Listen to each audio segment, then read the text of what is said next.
arī atbalsta, protams, parakstīšanos par latviešu valodu, jo kur gan citur, ja ne šeit, Latvijā, mūsu tēvzemē, mūsu dzimtenē, mēs runāsim latviski.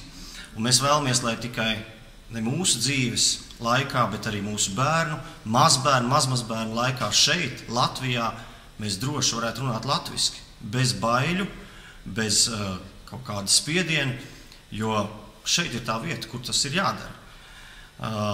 Un mēs varam būt lepni par savu latviešu valodu, jo mūsu lielais tradicionālās kultūras pūrs, dainas, tautas dziesmas, ticējumi ir latviešu valodā, un citi var tikai apskaust. Tādēļ aicinām, vēl pēdējais brīdis, kad to var izdarīt, jo, lai mums pēc kāda laika nebūtu jācīnās ar nepareizi pieņemtiem lēmumiem. Aicinām visus, kas vēl nav to izdarījuši, iet uz iecirkņiem un parakstīties par latviešu valodu. Mēs varam būt lepni, ka mums ir sava valsts, un mēs būsim ļoti lepni, ja mēs šajā valstī runāsim latviešu valodā. Latviešu valodai saules mūžu. Lēmumam par izglītību valsts valodā visās Latvijas skolās bija jābūt pieņemtam jau 20 gadus atpakaļ, tad, kad Latvija ieguva savu neatkarību. Kā saka, labāk vēlu nekā nekad. Tādēļ nekavēsimies un iesim parakstīties par to, lai izglītība Latvijā būtu valsts valodā, kā tas visās pasaules valstīs normāli pieņemts. Nekavēsimies. Jābeidz bakstīties, visiem latviešiem jāiet parakstīties par latviešu valodu Krievijas skolās. Jo bija laiks, kad slavnie latviešu strēlnieki, leģendārā Latdivīzija operēja visā Krievijā, izcīnīja jaunu kārtību, tādā veidā iegūstot brīvību ne tikai savai zemē, bet arī pārējām bijušās Krievu impērijas nomaļa tautām.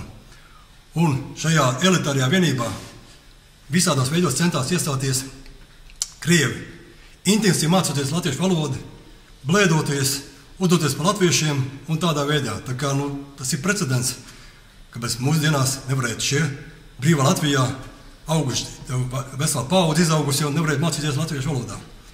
Tā kā mūsu pienākums ir latvieši parakstīties, lai tie puiši un vīri, kas cīnījās daudzos karos par Latvijas brīvību, par latvisku Latviju, tie latviešu strēlnieki, latviešu leģionāri, policijas bataljonu karavīri un partizāni atdeva savas dzīvības par latvisku Latviju. Tad mums atliek vienīgi nokratīt kūtrumu, slinkumu un aiziet, paņemt pilspalvu un parakstīties par savu valodu.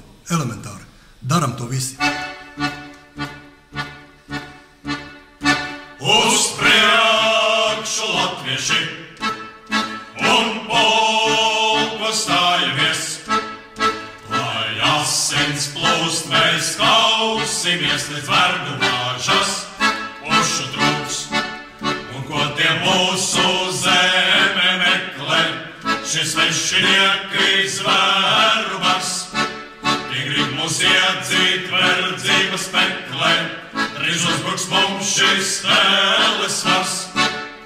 Uz priekšu latvieši un pulko stājamies, lai asins plūst, mēs kausimies līdz vergu māžas, pušu trūks.